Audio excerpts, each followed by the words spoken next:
Ah, how to slim? Ha! Well, I was grossly overweight recently, not that long ago, and my cholesterol was high, and I was naturally in diabetes. I actually had diabetes, but I was naturally in diabetes. And then I discovered something. I was told not to eat. Simple. And that's the treatment. Don't eat. And it's important if you're poor, you don't eat. I was told in the hospital I was in Budapest that most of my problem was caused by bread, too much bread, and they didn't eat anything else there because it was a bread diet, because that's all they eat in Budapest. There was fortified bread with eggs and stuff, but basically it was bread, the type of ham. So I stopped eating bread and the ham. And lo and behold, I lost weight. And I had this huge stomach, which was caused by bread. And it's now, I've just often drink a lot of water, which is clear, it's water flushes out the gut. So I don't eat. And it's easier for poor, you know, because if you can't afford it, you slim. Quite simple. And I do tend to eat. Meat is, I eat a little bit of meat, and I do eat, of course. And I found that instead of bread, I mix some flour with water and then heat it in a frying pan, which is without fat, by the way. I don't eat fat anymore, and so I cook without fat. Also, I do have a tiny bit of salt, but very tiny bit. But I'm trying to avoid it. Not very much. And you just have this, well, a flat. I use all the plain flour and water. And you put it in a frying pan and heat it until it becomes crispy or just dry, and you eat it. And it is a form of bread, but it's I think it's called unleavened bread. I think it's called pie bread or something, but it's basically just bread. There's flavouring in it, but bread. You could dates it or something like that, and it's quite nice. If you cook it high bake, it's biscuits. It's quite nice. So, you make biscuits differently. They have fat and stuff, but mostly it's just. Biscuits and a chocolate face are terrible things. And so just if you buy the components, it's much cheaper when you know what's in it. This is a recent discovery because I was bodyguard all the time, I never thought about it. And so I've lost weight. My stomach, which was huge, I couldn't find a belt fitting me, has gone down quite a lot. And the belt that previously only fitted my hips now fits my stomach just about. And so continue with the good work. It has happened before when I had my heart attack, which was 1991. I was on a drip. I was on a intravenous feeding because I couldn't eat, and I lost some weight then. But the first thing they did when I was feed, they gave me all sorts of stuff. Rice pudding, for example. This it still tastes nice, but it's fatal basically. In fact, nearly all the foods we have is food we have in the shops. It will kill you. I think, well, I mean, it's nice to eat, but it makes you have a short life. And that helps the pension fund, I think, because you pay for the pension fund.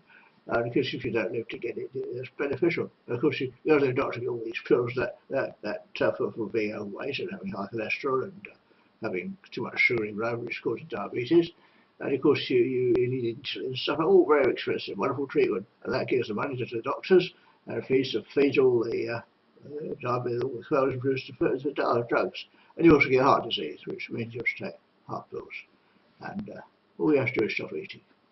And of course, that's true of all ages. So eating, it's the same with the other animals. If you give a rat unrestricted access to food, it gets fat and ill.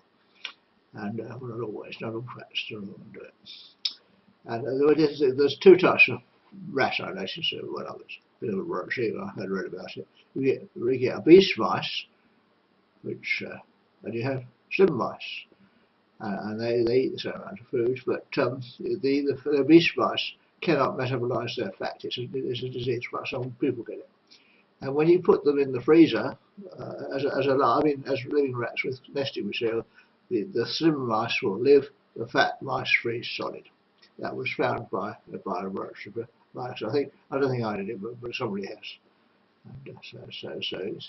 And of course, when you're fat, it helps you survive in seawater for a while, not very long, good about 10 minutes extra. But you know, the slim man will survive better.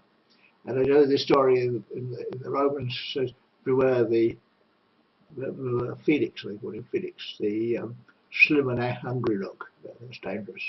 Because most of countries, a lot of people are fat, and that makes them stupid. It also clogs up the brain with the fat, and it's bad for you. So fat anywhere in the body is bad for you because you just have it around the heart and everywhere in the body. It's everywhere in the body. And of course, it clogs up the arteries and blocks up the brain. This is only death. Won't make you live forever to go through. Won't do that. But it'll make your life better and more comfortable, and so on. I've had one heart attack, possibly two. One heart attack I had, and it was very serious. But they told me it was a minor heart attack, but it was serious to me, and it nearly killed me. And well, being a hearty patient, we're a hearty family, and they tend to get fat, so. But it won't leave me living long, and you can still get heart attacks. Some people can still get heart attacks, so it doesn't stop it. I'll get angina as well. But I've noticed since losing weight, if you eat a lot, it loads of stuff without giving you angina. This while you're a healthy person, angina, but because I have a heart problem, it gives me angina. So I've got to stop eating. And sometimes I go down the road now in a cafe, which is very nice, but it's too much. I really need red wine with it, which helps. Red wine with good food helps, but not too often. When I was in France, they had snails there, very nice. Gastropod it was called. Minced gastropod, very nice snails. Of course, you eat oysters, that's a luxury, but snails, seafood, and very nice. And beef is very expensive, of course, in France. And if you go to a restaurant where it's very nice, you get wine and stuff. Water is awful there, but you can get special water, which is mineral water, which is much better. It's unsafe to drink water there, but you can have steak and chips, which over here costs probably £6 or £7. Over there it's €25. It's a lot of money. So beef is expensive, but you can get it's called Viennes, actually horse meat. You go to Charleston, Viennes. I don't really spell it, but it's horse meat, and it's quite wrong. There's nothing wrong with eating horses. It's quite good, but it's quite nice. It's old meat because it's old horses, but well, because they used to use the dray horses as meat once they die. So, and then in order to eat horses in France, it's quite awesome. They love the horses. You know, fuss about horse meat over there all the time. They love that. Horse meat's really right. And well, you mustn't sell it as beef, of course, or whatever it is. But and I have heard. I went to a Chinese fish and chip shop around the corner here, and he was selling something. What's that? Oh, it's my grandmother. He said she died, so we don't want to waste the meat, so we're selling her as meat.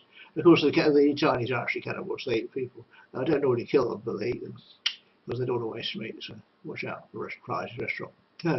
And I can joke about brothel meat. You know, some brothels, or most brothels actually, the men don't get the girls at all. They get killed and turned into meat pies sold next door. Get the Sohos or the meat pie shops. Well, the girls who work in the brothel don't actually, they sleep to the night. Normally they work in the meat pie shop, and their clients end up as meat in the meat pie. That's what I'm told. And sometimes you find these men who try to get a prostitute out there. They end up totally naked on a park bench somewhere, and all that money's stolen. They don't get the girl at all because that's protect them. Because you take a woman's life when you take a prostitute, so they take yours. And I have met a Eastern European woman who did actually sleep with men. It was a job, apart from she wanted to work on some money, so she slept tonight and slept through about 4 men during the night. Well, that would kill her. And I think she changed her opinion eventually. But so instead of so she would drug the men who wanted to sleep with her, pass around drugging it, and throw them out and take all their money. So that's prostitution. So don't get mixed up with that. And women are exploited. And ill-treatment of women is appalling. I've heard stories, and I've heard in terms of people who have seen it done, where the women are spiked in the head somewhere, their mind is destroyed. And they're forced into prostitution. They want to be waitresses. Some of them come to this country, and I go, of course, other countries as well, where they want to be waitresses and move around, do different jobs, travel, and they end up with their brain destroyed, part of their brain destroyed. Not by psychiatrists, but by one of the waiters or the other waiters or the director or the manager. The manager has a steel pin goes to the brain, and it destroys the mind, and the person then becomes a sex slave. They'll only lie in bed all day, have sex, and don't remember they're just idiots. So, and the way we sleep with them, are pretty sick. Cause I think if they knew exactly, they wouldn't do it. But that's how it is. And they lead these poor women around on string, you know, to say, well, you sleep with that man tonight. And they don't pay them anything. That's prostitutes. It's absolutely awful. And it's down the road. So I don't go down the road.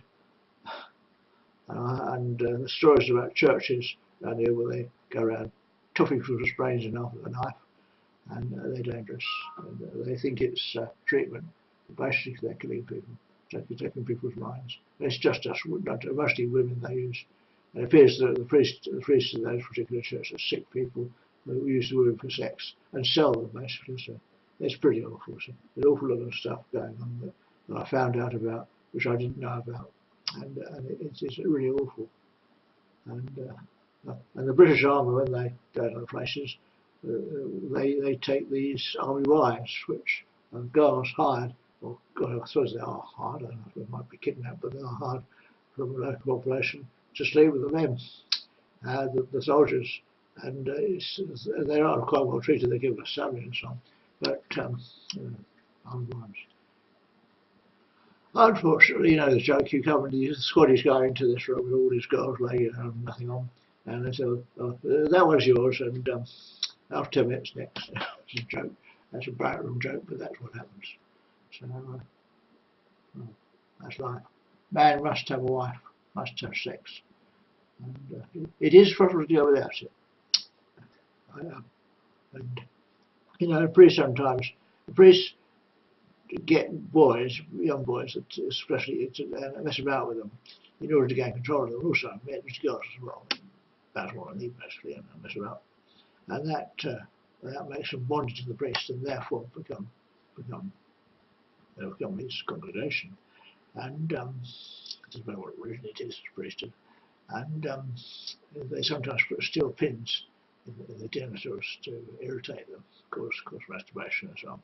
And then they praise them for masturbating, which gives them control, you see, that's how you do it. And of course you get cysts there as well. But if you go to a sexual health clinic, they'll sort that out. And you can stop, when I found out this habit, which is a bad habit, can be stopped by just leaving it alone for a fortnight, and it stops, the thing dries up, and then you behave normally. So that's how it is. It doesn't take long, and you lose the urge. And if you have a wife, she controls it, she controls the whole thing. So you're in front of her, and that's how it is. And according to Islamic law, you can have as many as you like, because gay men can't help it, but you've got to pay for them. And so you've got to pay for babies and so on. So you get a big family. Of course, if the girls go to work and earn money, then you live off that. But so it's awful. It's a condition, man's condition. It's awful. Then we die. So anyway.